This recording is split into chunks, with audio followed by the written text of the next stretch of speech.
Welcome to Talking Giants Player Profiles and Projections. I'm your host, Bob Skinner, with my co-host, Justin Pennick. And today we are talking about Andrew Thomas, which is the most enjoyable player profile projection for me because I can just say all good things and really no bad things and just be hyped for the guy. 6'5", 320 pounds, franchise left tackle at 24 years old, going into year 4.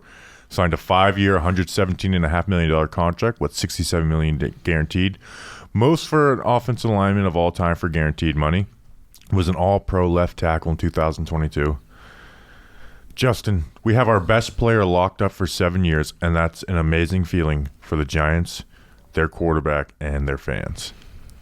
You just kind of used it as a little bit of a throwaway line, but my main point to start off is by saying Andrew Thomas is the best player on the New York Giants right now. I think he has been for the last 2 years, and I don't think enough people really recognize that. I know he's an offensive lineman, but the fact that the Giants have the second most valuable position in the NFL locked down changes what an offense can do, and despite the offense not being great the last 2 years, has already made the offense a lot better. Andrew Thomas being such a good left tackle has already made the offense a lot better. He played all of last season, but you go and look at the games he missed in 2021, and that's when the Giants offense was like inoperable, even with Daniel Jones at quarterback.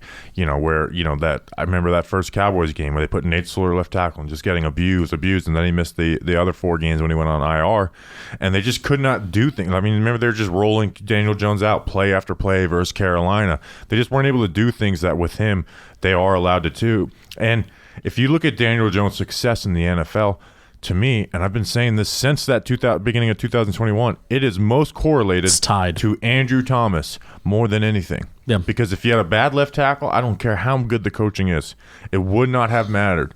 With him there, not just a good left tackle, a dominant all-pro left tackle, his Daniel Jones' success is most correlated to Andrew Thomas more than any other outside player or coach. So let me ask you this.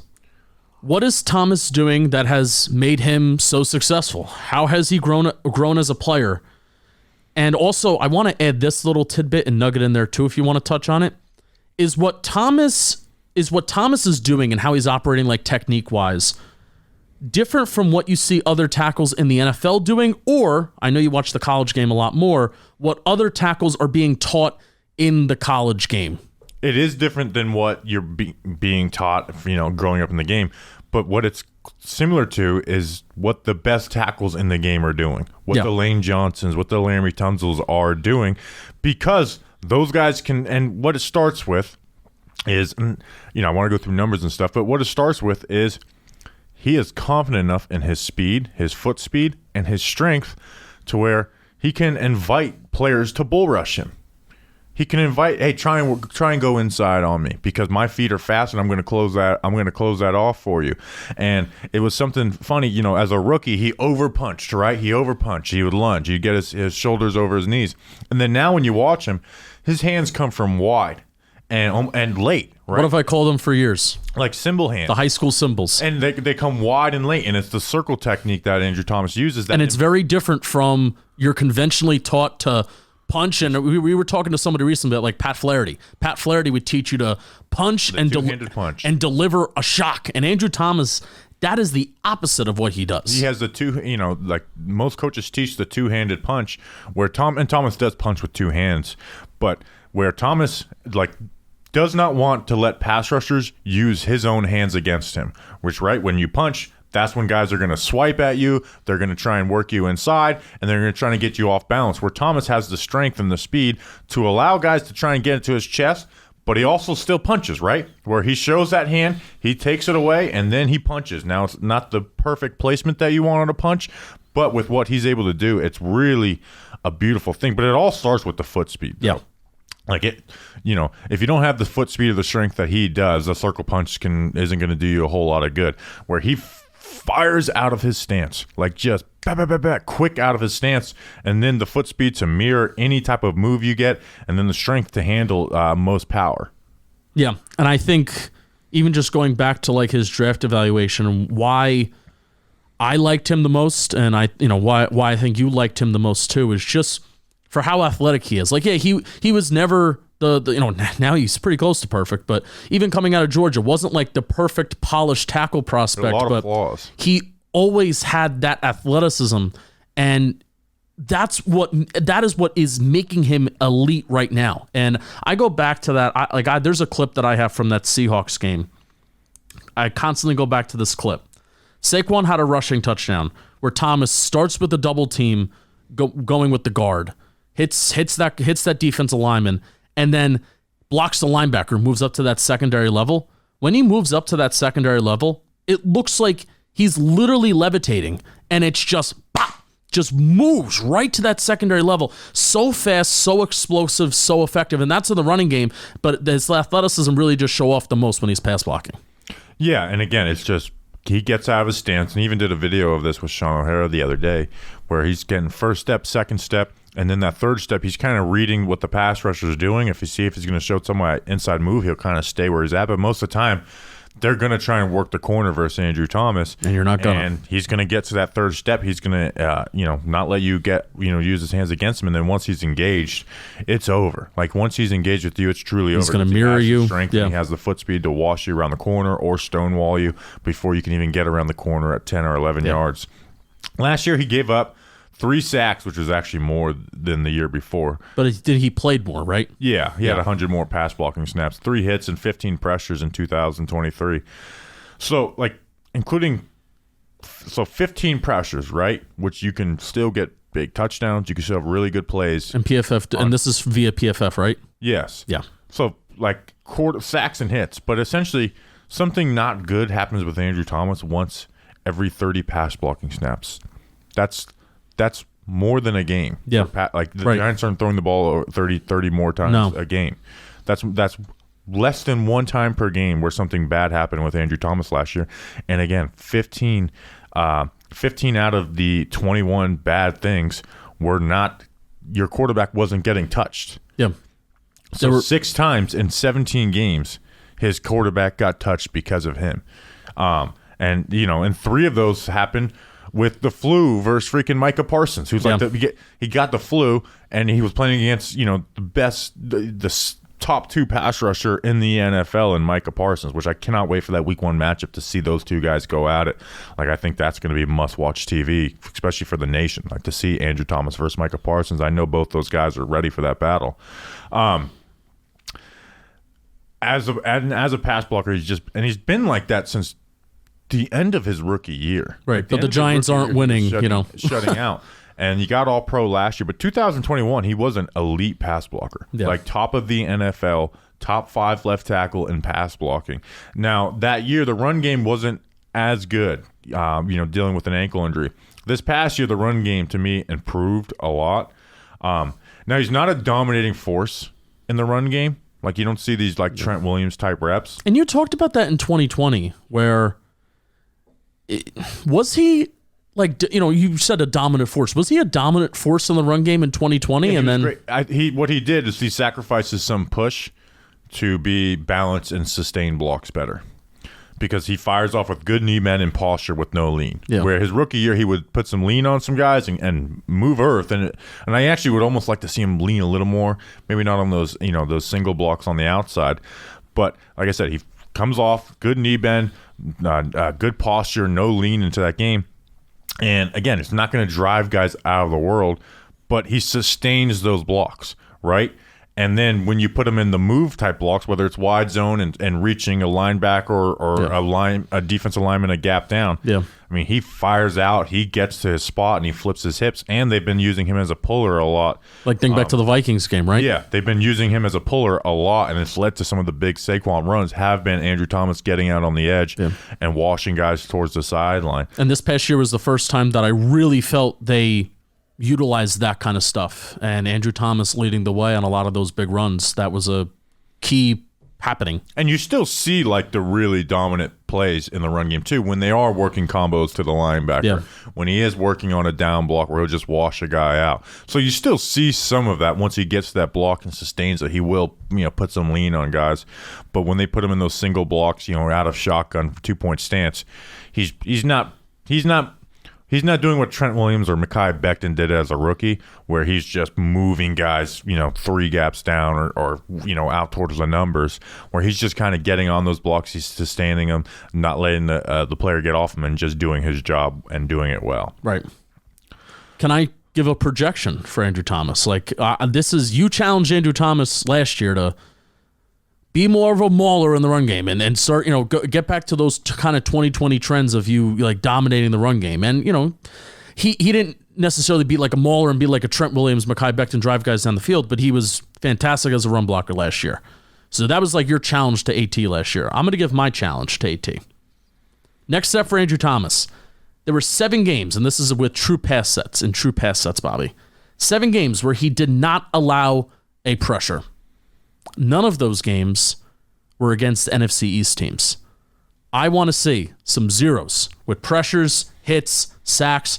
I want to see some zeros next to some NFC East teams. If that's like the biggest goal of the Giants this year is to get better in division, take a week 1 against the Cowboys, sweep the Commanders, challenge the Eagles, maybe not even beat them. Andrew Thomas locking down some pretty talented pass rushers on all 3 of those teams is a key. And I'm confident that can happen. And you look at like true pass sets too, like pass rush offenses, pass blocking efficiency, which measures sacks, hits, and pressures by snap, which was a knock on him earlier in the season by some, saying, well, they run this play action stuff, they're not throwing the ball enough. In reality, it was because of left guard to right tackle, because that's where the double teams were coming, and they were still letting Thomas do what the main things, but the teams have to account for play action. But just true passes where a straight drop back, you're not giving help with a running back or a tight end. The only left tackle that was better in the NFL was Laremy Tunsil. Yeah. And Trent Williams. Trent Williams and Laremy Tunsil. Who I actually do think Laremy Tunsil last year was a better left tackle, and then Trent Williams obviously is. But he was 6th in the NFL. The only guys ahead of him were Tristan Wirfs and Lane Johnson were top 2. Which, playing right tackle helps a lot with not giving up sacks and hits, because the quarterback sees it coming at him. And we know Wirfs is moving to left tackle. But yeah, I mean, this and then we're talking about a guy who was in his 3rd year. Like, he's still getting better. Like, he talked about identifying weaknesses in his game is because he does invite the bull rush. Like, I want to get my upper body strength better, because I don't even want to give up. I don't even want to give an inch when a guy does see that I'm inviting the bull rush and bull rushing me. Love it. Very open and candid to talking about that stuff too, which is super cool. And I think he's going to improve more. I think he's going to get better and stronger in the run game. Like, we talked about how he sacrifices some push to sustain blocks. Well, with that upper body strength, that means a stronger punch, which is going to help to displace ends in the run game. So I'm excited to see him for basically at minimum 7 more years. And that's amazing. Like, think about it, all the offensive line issues that the Giants have had and still do have, and it's like, well, left tackle is not going to be one. Right. Second most important position in the game of football. Yeah, it's not going to be one for a long, long time. Why don't you talk to us about Manscaped? And I'll talk to you about Manscaped. They're bringing you this awesome PPP that we have today. Andrew Thomas and Kayvon Thibodeaux. We're going to talk about him next. Some may say that those 2 players together are a platinum package. And Manscaped, great news, they have a platinum package of their own. The Manscaped Platinum Package 4.0. It's a one-stop shop for the man who deserves it all. They designed this package to fully align your entire hygiene routine with elite products. Give me these products now, like Andrew Thomas got his awards now. The Lawnmower 4.0 trimmer, Weed Whacker ear and nose hair trimmer, the Ultra Premium Body Wash 2-in-1 shampoo and conditioner, deodorant, and so much more. There's also a razor as well, a mechanical one. What is the word for that? An electric razor. An electric razor. Thank you. The Platinum Package 4.0, they cover all the bases from head to toe and hair to ball fro. Get 20% off and free shipping with the code GIANTS at manscaped.com. That's 20% off with free shipping at manscaped.com when you use promo code GIANTS. Bobby Skinner, you'll be glad you did. You'll be glad you did. Let's talk about Kayvon Thibodeaux, 6'5", 250 pounds, and 22 years old. Entering year 2 after being picked 5th overall in the first pick of the Joe Schoen era. Didn't play the first 2 games last year with the MCL sprain that was suffered in the preseason.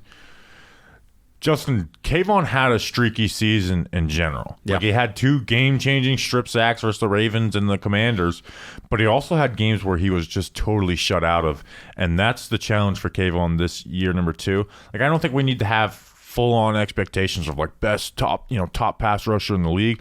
Like I'd like that, and eventually he needs to be in that category. But for this year, I don't want to have games where Kayvon's shut out. I want him to be being disruptive on a week-in, week-out basis. Yeah, there was a point during the season last year before we got to that Washington game, and I think before we got to the Cowboys Thanksgiving game too, because the Cowboys Thanksgiving game is the game that people talk about the strip sack moment, but it's the Cowboys Thanksgiving game where he just whipped Tyler Smith's ass for 4 quarters. That's the game that stands out to me the most and impresses me the most. But neither here nor there. Before that, we were talking about, hey man, like disappearing act, and not even like criticizing for a lack of sacks, but we weren't really hitting the quarterback. We weren't getting pressures. And I do think the injury last year did throw off the pace of his year. And if you do look at the last 6 games of the year, it was pretty good. And I will talk about, and we'll talk about that in a little bit too. But yeah, I'm glad that Kayvon had his big moments for the team, and in a way that saved his rookie season. Yeah, primetime likes Kayvon, and it's true that like his best moments did happen on primetime. He had a really good game versus Green Bay in that London game, the Commanders game, and the Cowboys game. We did see the best of him. So last year he had 34 tackles, 4 sacks, 11 hits, and 25 pressures. So he was he was a solid NFL pass rusher last year. He was 37th in the NFL in win rate at 9.5%, 41st in pass rush productivity. But he was also 4th in his rookie class for both those categories, and I would have liked to see him be at 2nd. Like I didn't have expectations of being better at Aiden at those, and he's close too. It's not like those guys are far off.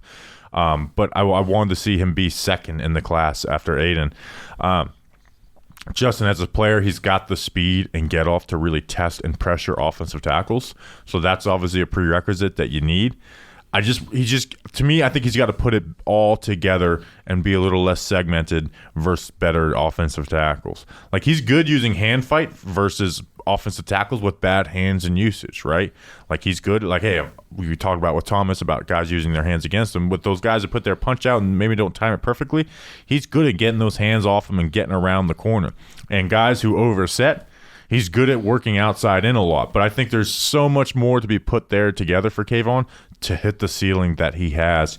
And honestly, I'm expecting him to get to that at some point. Yeah. Right? Like he was drafted 5th overall. We're not talking about a 3rd-round pick. The expectations for Kayvon are to be great eventually.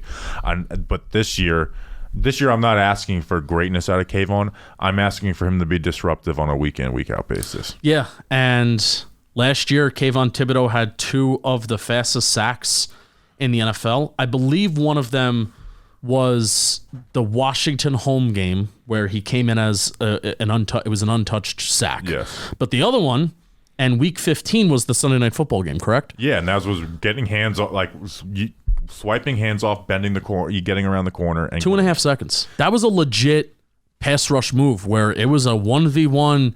You got to beat your man in front of you, and Kayvon Thibodeaux in 2.5 seconds went from snap, QB hit, ball, touchdown.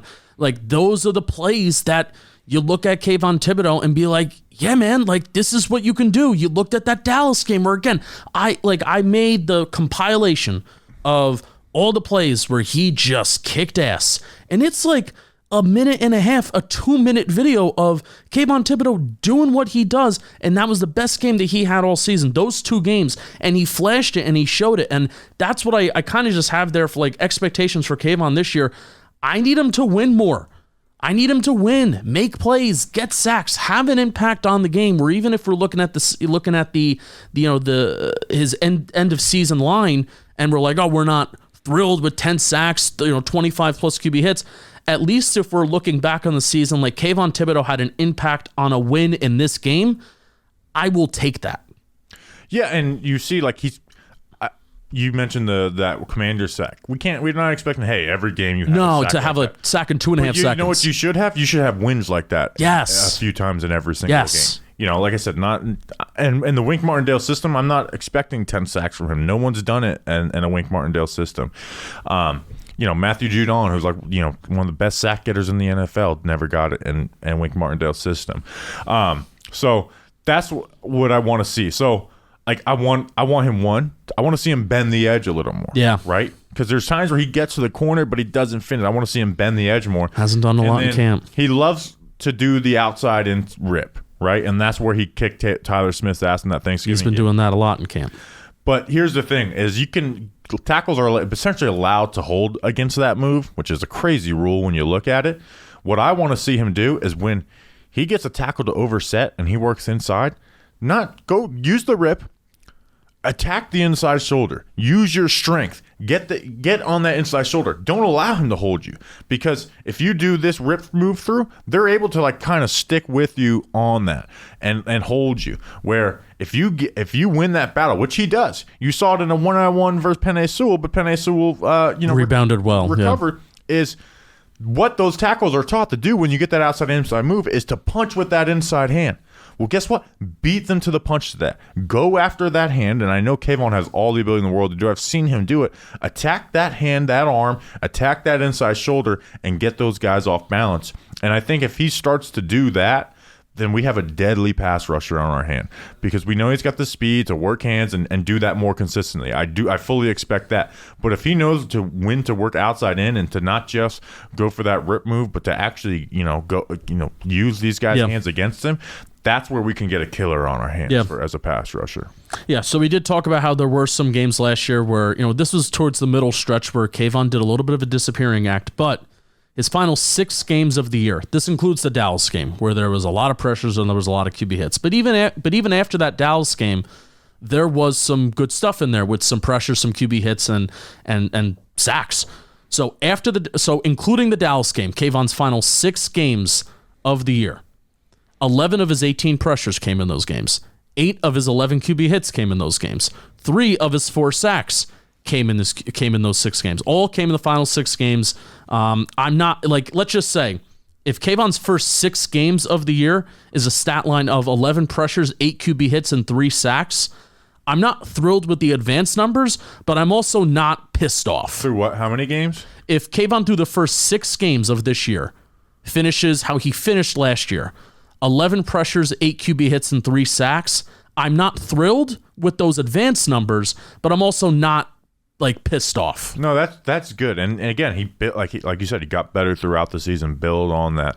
Where now, when you are facing bad offensive tackles as a pass rusher, you don't just win, you dominate them. And when you're facing good offensive tackles, I'm not expecting him to go out there and kick their ass, but I am expecting him to have a few wins in those games. Want to talk about him as a run defender? I would like that. This is where I can see the most improvement out of Kayvon, because you see it in him. To me, he was an inconsistent edge setter where, like you said, you see some really good plays. And especially when they'd have a tight end lineup on him, he saw that as a moment to eat, and he would dominate them. And he had tackles for a loss, like that Commanders game. I thought he had a better defense game in that game than even a pass rush game. So he will squeeze down that edge. But you also saw him not squeeze down the edge consistently versus offensive tackles. That's where I think, one, the Giants' run defense can improve a lot, but Kayvon can improve to be a tackles for a loss guy. Because if he's setting the edge really well, that means tackles are going to be trying to fire out and being a little over-aggressive to get out there to make sure they don't get squeezed down. And that's going to lead to him taking advantage with his speed, with his hand quickness of head-heavy offensive tackles and leading to tackles for a loss, being able to work inside on guys and have and embarrass tackles in the run game. So I think it's in there. So one, he getting stronger as just an NFL player from year 1 to year 2, but just putting more an emphasis to being more consistent as an edge setter in the NFL. Yeah, Wink Martindale, he was on a Giants huddle interview this past spring, and he said, basically directly told Kayvon that he should develop more leg and core strength, and I don't think that's necessarily. It will help with rushing the passer, but I think that's ultimately correlated to let's set an edge. Let's set a better edge this year. Yeah, absolutely. All right, anything else? No. I'm rooting for Kayvon Thibodeaux. I want him to have more good moments, and I want him to Let's start to see why we took you in the what was it? He was the 5th overall pick. Top 5 pick in the NFL draft. Let's start to see it, babe. Absolutely. All right, we will see you guys on the next one. Until then, let's go Big Blue.